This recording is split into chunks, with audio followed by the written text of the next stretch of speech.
Hi everyone, in today's class we will discuss about diabetes mellitus, right? So diabetes mellitusங்கிறது நம்ம காமனாக ஜென்ரலாக வந்துட்டு நம்ம டே டு டே லைஃப்பில் நம்ம பார்த்து வந்துட்டு இருக்கக்கூடிய ஒரு சினாரியோ தான், ரைட்? ஸோ டயபெட்டிஸ் மெல்லிட்டஸ்ங்கிறது உங்கள் எல்லாத்துக்குமே தெரிஞ்சிருக்கும். பிளட்டில் வந்து சுகர் லெவல் அதிகமாக இருந்துச்சுன்னா அதை வந்து நம்ம டயபெட்டிஸ் அப்படின்னு சொல்லுவாங்க.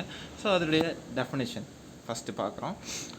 ஆஸ் பர் WHO என்ன டெஃபைன் பண்ணுறாங்க அப்படின்னு பார்த்தீங்கன்னா, it's a heterogeneous metabolic disorder characterised by the common feature of chronic hyperglycaemia. So hyper increased கிளைசீமியானா சுகர், ரைட்டா? Glycaemia glucose level, right? With disturbance of carbohydrate, fat and protein metabolism. So இது வந்துச்சு அப்படின்னா carbohydrate மெட்டபாலிசத்தில் அந்த metabolism வந்துட்டு அது வந்து effect ஆகும். அது போக ஃபேட் அண்ட் ப்ரோட்டீன் மெட்டபாலிசமும் சேர்ந்து வந்து எஃபெக்ட் ஆகுங்கிறாங்க. So DM is a leading cause of morbidity and mortality world over. So world வைடில் பார்த்தீங்க அப்படின்னா மேக்ஸிமம் டிஎம் தான் வந்துட்டு மார்பிடிட்டிக்கும் மோர்டாலிட்டிக்கும் மெயின் ரீசனாக வந்துட்டுருக்கு. So approximately 1% of peoples population suffers from diabetes mellitus. So இது வந்து ரொம்ப ஓல்டான ஒரு ஸ்டாட்டு. ஸோ இப்போ வந்து இதோடைய ஸ்டாட்ஸ் வந்து இன்க்ரீஸ் ஆகிருக்கு அப்படிங்கிறாங்க. ஸோ இன்னும் எப்படி சார் இன்க்ரீஸ் ஆகுதுன்னு பார்த்தீங்கன்னா 10% அப்படிங்கிற ரேட்டில் டெவலப்பிங் கண்ட்ரீஸில் வந்து டிஎம்மோட ரேட் வந்து இன்க்ரீஸ் ஆகிட்டே வருது. எஸ்பெஷலி டைப் 2 டயபெட்டிஸ் மெல்லிட்டஸ் வந்து ரைஸ் ஆகுது அப்படிங்கிறாங்க. ஸோ எதனால் அப்படின்னு பார்த்தீங்கன்னா obesity and reduced activity levels. So patient அந்த பீப்புள்ஸ் இருப்பாங்க இல்லையா, ஸோ அவங்களோட day to day life activities, அதாவது ரொம்ப லெத்தார்ஜிக்காக இருக்கிறது, அது போக அவங்களுடைய லைஃப் ஸ்டைல்ஸ், ஒரு ஐடி பீப்புளாக இருக்கும், ஸோ அந்த மாதிரி அவங்க லைஃப் ஸ்டைல்ஸ் இருக்குங்களா, ஸோ அதை பொறுத்து வந்துட்டு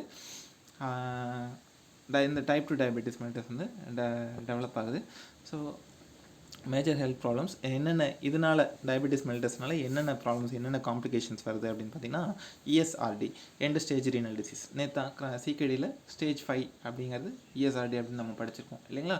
ஸோ ESRD அப்படின்னா என்ன, இதில் எதனால் டிஎம்னால எப்படி சார் ESRD வரும் அப்படின்னு சொல்லி ஒரு கொஸ்டின் வரும். ஸோ மேக்ஸிமம் வந்துட்டு நம்ம பிளட்டில் சுகர் லெவல் இன்க்ரீஸ் ஆச்சுன்னா டிஎம் அப்படிங்கிறோம், டயபெட்டிஸ் மெல்லிட்டஸ் அப்படிங்கிறோம். ஸோ நம்ம பிளட் எங்கே ப்யூரிஃபை ஆகுது, கிட்னிஸில் வந்து ப்யூரிஃபை ஆகுது, ஓகேவா? ஸோ அந்த கிட்னிஸில் அதோடைய ஃபங்க்ஷன்ஸ் இருக்குங்களா, க்ளாமருலஸ்.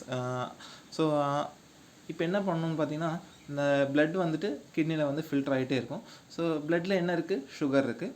ஸோ சுகர் வந்து ஒரு அப்நார்மல் லெவலாக வந்துட்டு அங்கே ஃபில்ட்ரேட் ஆகி ஸோ யூரின் வழி எக்ஸ்க்ரீட் ஆகிட்டே இருந்துச்சு அப்படின்னா நாளடைவில் கிட்னியோட ஃபங்க்ஷன்ஸ் வந்து லாஸ் ஆகும். ஸோ அதனால் நமக்கு ESRD வருது. அது போக ischaemic heart disease, gangrene of lower extremities. So அது என்ன சார் கேங்க்ரீன், நம்ம செல்லஞ்சரியில் கேங்க்ரீன் சொல்லிட்டு ஒரு டாபிக் படித்தோம், அதாவது அழிக்கிறது அப்படின்னு சொல்லி படிச்சிருக்கோம். ஸோ கேங்க்ரீன்கிறது ஒன்றும் கிடையாது. எதனால் சார் வருதுன்னு பார்த்தீங்கன்னா, இப்போ சுகர் பேஷண்ட்ஸ்க்கு நார்மலாக வந்துட்டு ஒரு ஊண்டோ ஏதோ ஒரு காயம் வந்து வந்துச்சு அப்படின்னா அவங்களுக்கு வந்து சீக்கிரமாக வந்து க்யூர் ஆகாது. இதுதான் வந்து நார்மல் சினாரியோ. ஸோ அந்த காயம் வந்துட்டு லாங் டியூரேஷனாக அது ஆறவே இல்லை, அது அப்படியே இருந்துகிட்டே இருக்குது அப்படின்னு பார்த்தீங்கன்னா அந்த இடம் வந்து கொஞ்சம் அழுகுன மாதிரி வந்து ஆகிடும், ரைட்டுங்களா? ஸோ அதுதான் வந்து நம்ம கேங்க்ரீன் சொல்கிறோம். ஸோ இந்த கேங்க்ரீன் டயபெட்டிக் கேங்க்ரீன் அப்படின்னு சொல்லுவாங்க. டயபெட்டிக் கேங்க்ரீனுக்கு ஒரே ஒரு சொல்யூஷன் தான், ஆம்புடேஷன் மட்டும்தான். மேக்ஸிமம் வந்து அதுக்கு ட்ரீட்மெண்ட் கிடையாது. ஸோ ரொம்ப முத்திருச்சு அப்படின்னா அதை ஆம்பியூட் பண்ணி அந்த particular organ, so for example ஃபுட்டாக இருந்தால் ஃபுட் எடுத்துருவாங்க. ஸோ அந்த மாதிரி கண்டிஷன், ரைட்? நெக்ஸ்ட்டு பிளைண்ட்னஸ் இந்த அடல்ட்ஸ். ஸோ அடல்ட்ஸ்க்கு வந்துட்டு பிளைண்ட்னஸ் வரும் அப்படிங்கிறாங்க. ஸோ பிளைண்ட்னஸ் அப்படிங்கும்போது DM with retinopathy, diabetes mellitus with retinopathy அப்படின்னு சொல்லிட்டு ஒரு கான்செப்ட் இருக்குது. அதை வந்து நம்ம இன்னும் பேத்தோஜெனிசிஸில் நம்ம வந்து எக்ஸ்பிளைன் பண்ணலாம், right? So that's all about the introduction. Next என்ன பார்க்க போகிறோம்னு பார்த்தீங்கன்னா கிளாஸிஃபிகேஷன் பார்க்குறோம். ஸோ கிளாஸிஃபிகேஷனில் மெயினாக வந்து 2 type, type 1 diabetes, type 2 diabetes, right? So type 1ங்கிறது இன்சுலின் டிபெண்ட், ரைட்டுங்களா? ஸோ அது வந்து 1A 1B அப்படின்னு சொல்லிட்டு 2 இதாக பிரிக்கிறாங்க. ஸோ 1A வந்து இம்யூன் மீடியேட்டடாகவும் 1Bங்கிறது இடியோபத்திக்காகவும் இருக்குது. டைப் 2 டயபெட்டிஸ் மெல்லிட்டஸ்ங்கிறது ரிமைனிங் 80% பீப்புள் வந்து அதனால் அஃபெக்ட் ஆகிறாங்க, ரைட்? இது வந்து நான் இன்சுலின் டிபெண்ட். அதே மாதிரி பார்த்திங்கன்னா மெச்சூரிட்டி ஆன்சன் டயபெட்டிஸ் மெல்லிட்டஸ் அப்படின்னு சொல்கிறாங்க. அதர் டைப்ஸ் என்னென்ன இருக்குது அப்படின்னு பாருங்கள். ஸோ அதர் டைப்ஸ், அதில் ஃபஸ்ட்டு டைப் எதை பொறுத்து இருக்குது அப்படின்னு பார்த்தீங்கன்னா, நம்ம பேங்க்ரியாஸ் இருக்குது இல்லைங்களா? ஸோ பேங்க்ரியாஸில் ஐலேட்ஸ் ஆஃப் லாங்கரன்ஸ் அப்படிங்கிற ஒரு பார்ட் இருக்குது. ஸோ அதில் alpha cells and beta cells இருக்குது. ஸோ மேக்ஸிமம் வந்து பீட்டா செல்ஸ் தான் வந்து என்ன பண்ணும் அப்படின்னா இன்சுலின் வந்து செக்ரேட் பண்ணும், ரைட்டுங்களா? ஸோ அந்த பீட்டா செல் மெச்சூர் ஆகிறதுல அந்த மியூட்டேஷன்ஸை வந்து ஸோ அதில் வந்து ஒரு ஜெனட்டிக் டிஃபெக்ட் வந்து வருது. ஸோ எதனாலன்னு பார்த்தீங்கன்னா நிறைய என்சைமோட மியூட்டேஷனால். ஸோ அதான் வந்து first type, genetic defect of beta cell due to mutations in various enzymes, right. So அது என்னென்ன என்சைம்ஸ்னு பார்த்துக்கோங்க. Next genetic defect in insulin action. So insulin action ப்ரொலாங்காக வந்துட்டு பார்த்தீங்கன்னா இன்சுலின் ரெசிஸ்டன்ஸ் வந்து டெவலப் ஆகுது நம்ம பாடியில்.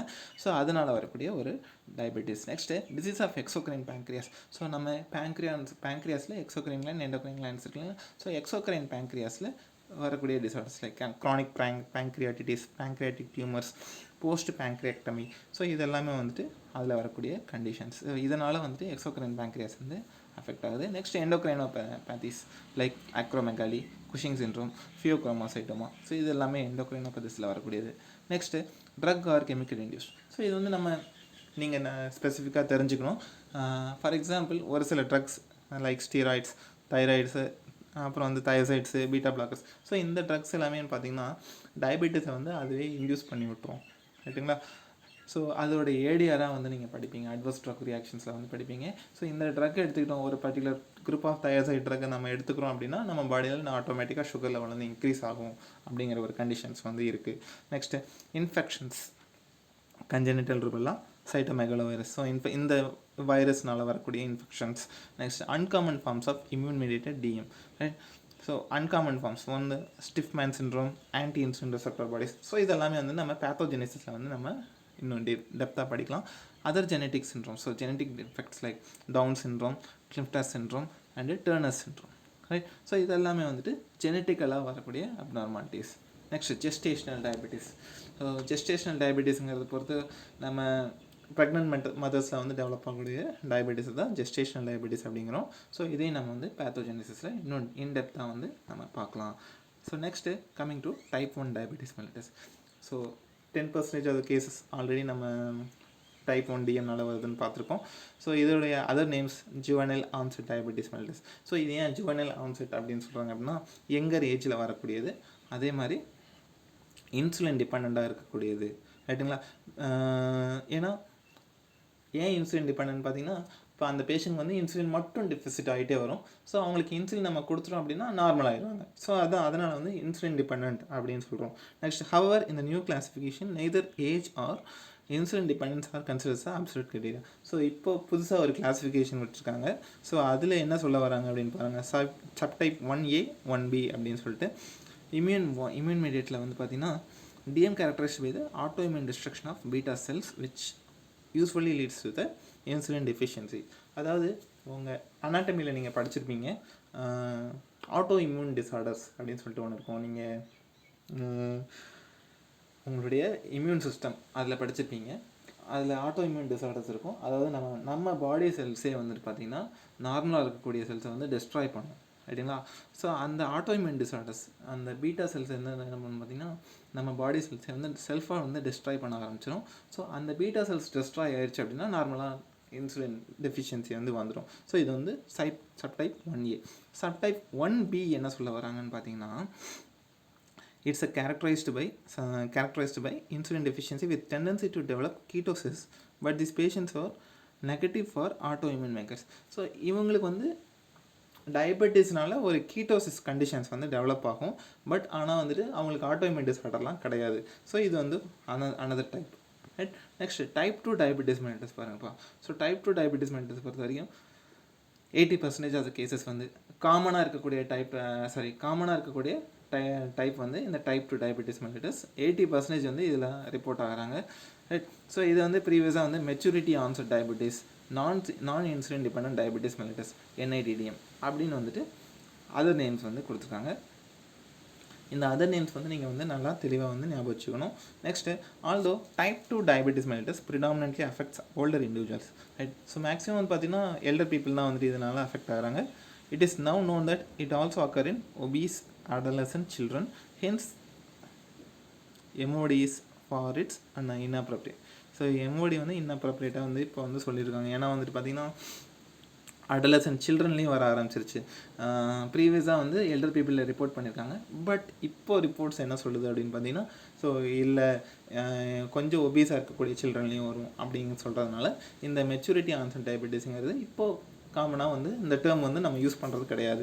Moreover many type 2 diabetes mellitus patients have been require insulin therapy to control hyperglycemia, right? So to prevent ketosis, and thus they are not truly non-insulin dependent category on its formal nomenclature. So நம்ம முன்னாடியே நம்ம என்ன சொல்லியிருக்கோம், இது வந்து நான் insulin dependent சொல்லியிருக்கோம். But இப்போது ரீசெண்டாக என்ன சொல்ல வராங்கன்னு பார்த்தீங்கன்னா, இந்த டைப் 2 டயபிட்டிஸ் மெலிட்டஸ் பேஷண்ட்ஸும் இன்சுலின் ட்ரீட்மெண்ட் எடுத்துக்கிறாங்க. ஸோ இன்சுலின் ட்ரீட்மெண்ட் எடுத்தால் தான் அந்த ஹைப்பர்கிளைசிமியா வந்து அவங்களால கண்ட்ரோல் பண்ண முடியும்.